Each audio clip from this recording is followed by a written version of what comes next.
Ladies and gentlemen, the President of the United States and Mrs. Trump, accompanied by Judge Amy Coney Barrett and family.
Thank you very much. Thank you.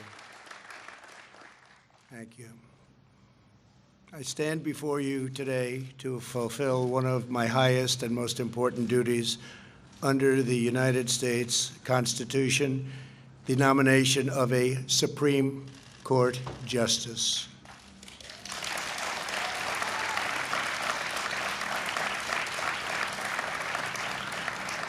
This is my third such nomination, after Justice Gorsuch and Justice Kavanaugh, and it is a very proud moment indeed. Over the past week, our nation has mourned the loss of a true American legend. Justice Ruth Bader Ginsburg was a legal giant and a pioneer for women. Her extraordinary life and legacy will inspire Americans for generations to come. Now we gather in the Rose Garden to continue our never-ending task of ensuring equal justice and preserving the impartial rule of law. Today it is my honor to nominate one of our nation's most brilliant and gifted legal minds to the Supreme Court. She is a woman of unparalleled achievement, towering intellect, sterling credentials, and unyielding loyalty to the Constitution, Judge Amy Coney Barrett.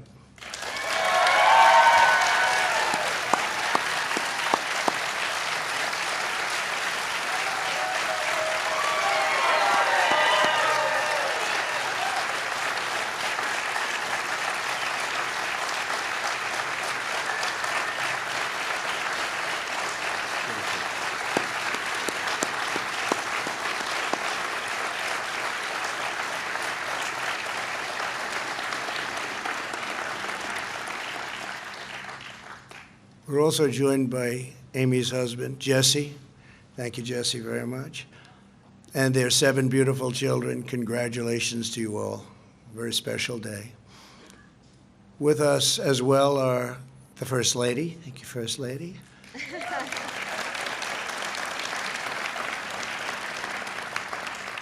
Along with Vice President Mike Pence and his amazing wife, Karen. Thank you very much, Mike.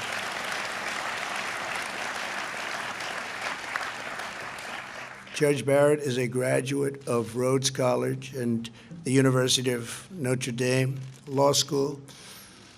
At Notre Dame, she earned a full academic scholarship, served as the executive editor of the Law Review, graduated first in her class, and received the law school's award for the best record of scholarship and achievement. Upon graduation, she became a clerk for Judge Lawrence Silberman on the U.S. Court of Appeals for the District of Columbia. Amy then received one of the highest honors a young lawyer could have, serving as a clerk on the Supreme Court for Justice Antonin Scalia, a highly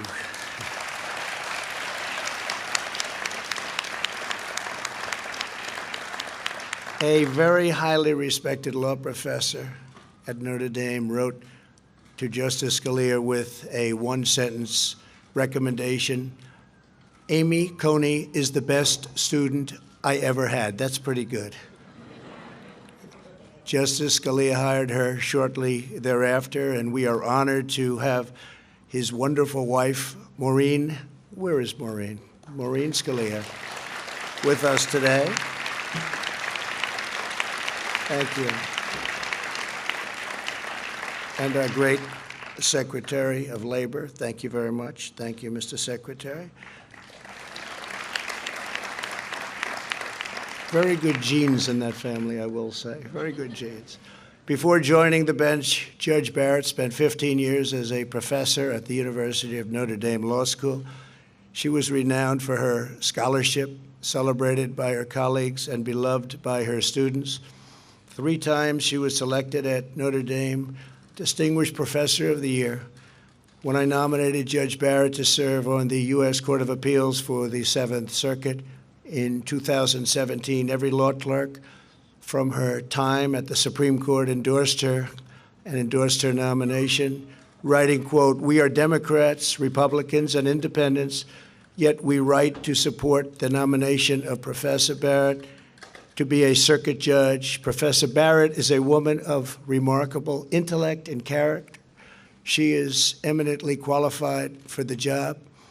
And I can tell you, I did that too. I looked and I studied, and you are very eminently qualified for this job. You are going to be fantastic. Thank you. Really fantastic.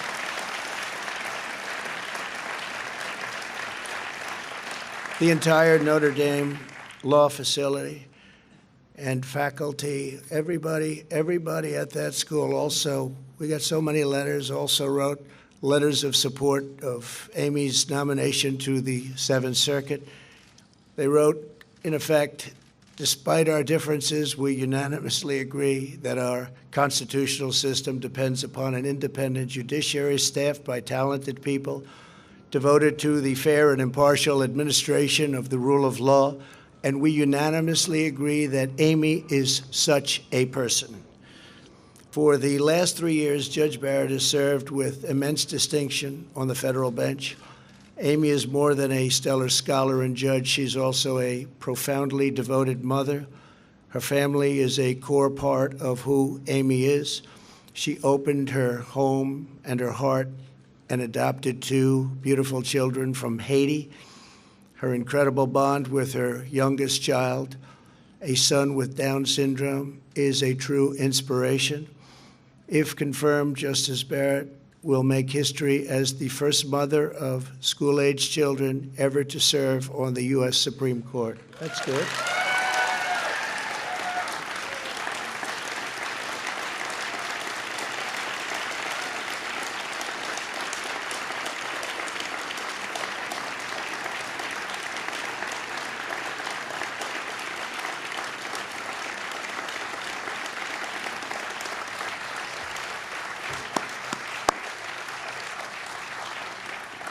To her children, Emma, Vivian, Tess, John Peter, Liam, Juliet, and Benjamin, thank you for sharing your incredible mom with our country. Thank you very much.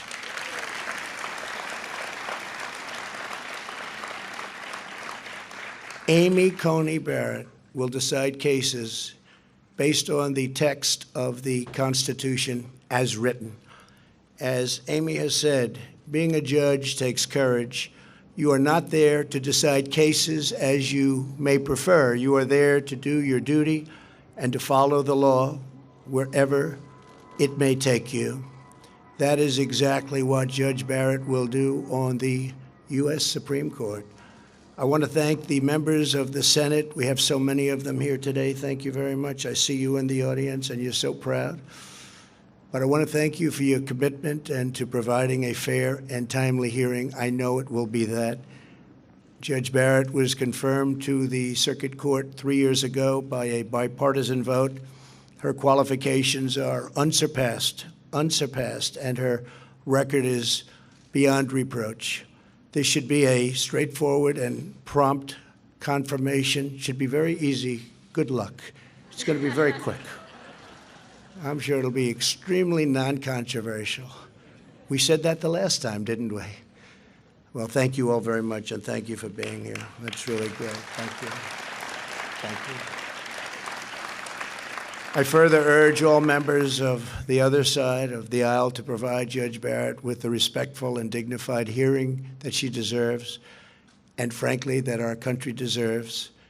I urge lawmakers and members of the media to refrain from personal or partisan attacks, and the stakes for our country are incredibly high. Rulings that the Supreme Court will issue in the coming years will decide the survival of our Second Amendment, our religious liberty, our public safety, and so much more.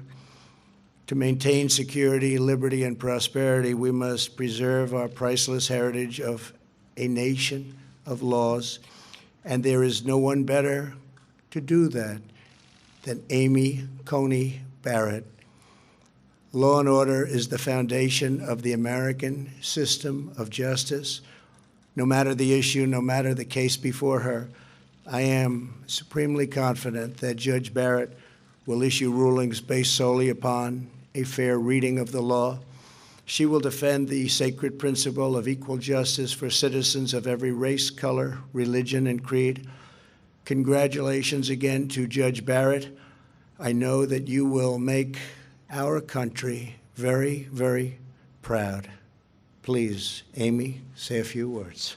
Thank you very much. Congratulations. Congratulations.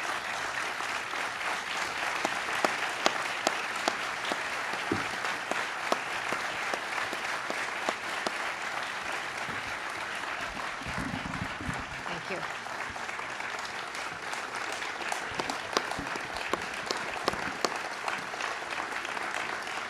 Thank you very much, Mr. President. I am deeply honored by the confidence that you have placed in me. And I am so grateful to you and the First Lady, to the Vice President and the Second Lady, and to so many others here for your kindness on this rather overwhelming occasion. I fully understand that this is a momentous decision for a president. And if the Senate does me the honor of confirming me, I pledge to discharge the responsibilities of this job to the very best of my ability. I love the United States, and I love the United States Constitution. I am truly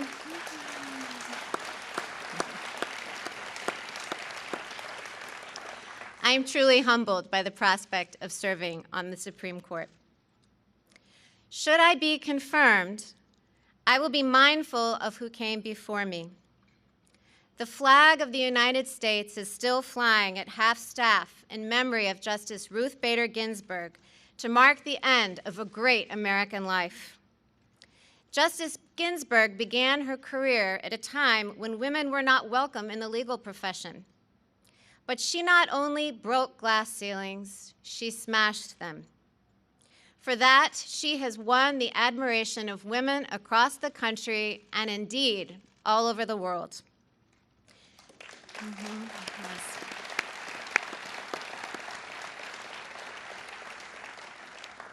She was a woman of enormous talent and consequence, and her life of public service serves as an example to us all.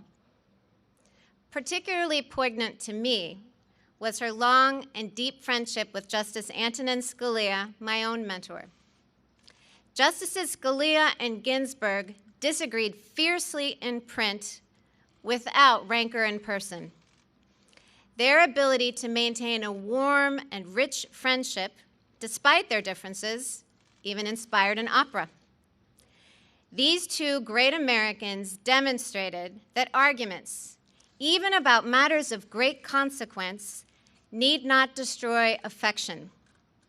In both my personal and professional relationships, I strive to meet that standard.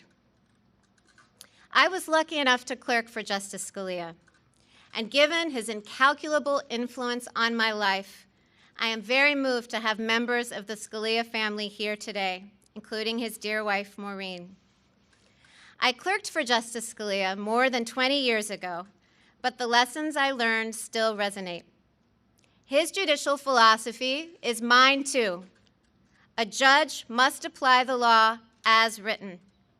Judges are not policymakers, and they must be resolute in setting aside any policy views they might hold. The President has asked me to become the 9th Justice, and as it happens, I'm used to being in a group of 9, my family. Our family includes me, my husband Jesse, Emma, Vivian, Tess, John Peter, Liam, Juliet, and Benjamin. Vivian and John Peter, as the President said, were born in Haiti, and they came to us 5 years apart when they were very young. And the most revealing fact about Benjamin, our youngest, is that his brothers and sisters unreservedly identify him as their favorite sibling. Our children obviously make our life very full. While I am a judge, I'm better known back home as a room parent, carpool driver, and birthday party planner. When schools went remote last spring, I tried on another hat. Jesse and I became co-principals of the Barrett e-Learning Academy. And yes, the list of enrolled students was a very long one. Our children are my greatest joy, even though they deprive me of any reasonable amount of sleep. I couldn't manage this very full life without the unwavering support of my husband, Jesse. At the start of our marriage, I imagined that we would run our household as partners. As it has turned out, Jesse does far more than his share of the work. To my chagrin, I learned at dinner recently that my children consider him to be the better cook. For 21 years, Jesse has asked me every single morning what he can do for me that day. And though I almost always say nothing, he still finds ways to take things off my plate. And that's not because he has a lot of free time. He has a busy law practice. It's because he is a superb and generous husband, and I am very fortunate. Jesse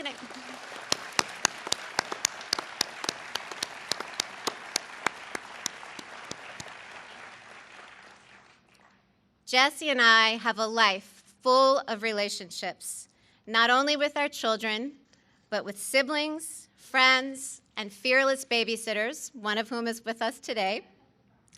I am particularly grateful to my parents, Mike and Linda Coney.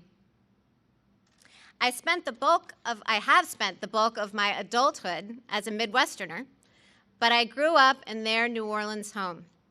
And as my brother and sisters can also attest, Mom and Dad's generosity extends not only to us, but to more people than any of us could count. They are an inspiration. It is important at a moment like this to acknowledge family and friends. But this evening, I also want to acknowledge you, my fellow Americans. The President has nominated me to serve on the United States Supreme Court, and that institution belongs to all of us.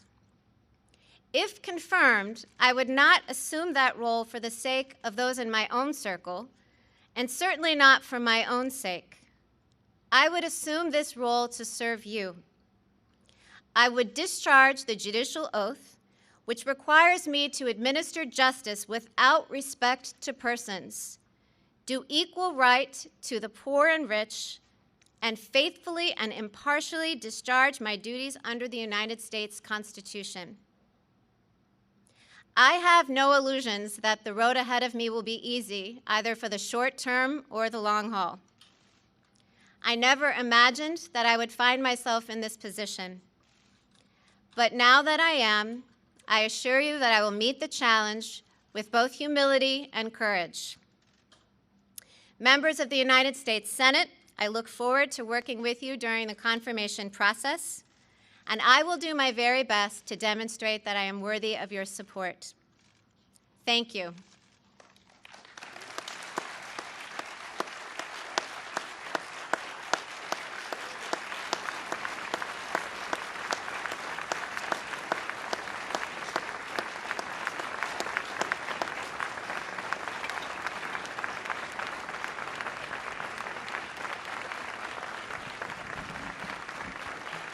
Come on up, family. Come on up, family. I want to acknowledge Attorney General Bill Barr. Bill, thank you very much for being here. Chief of Staff, thank you very much. Chief, you're doing a great job. And all of the senators, please, we really appreciate it. And I know you're going to have a busy couple of weeks, but I think it's going to be easier than you might think. So thank you very much for being here. Thank you all. Thank you all very much. Thank you. Congratulations, Amy.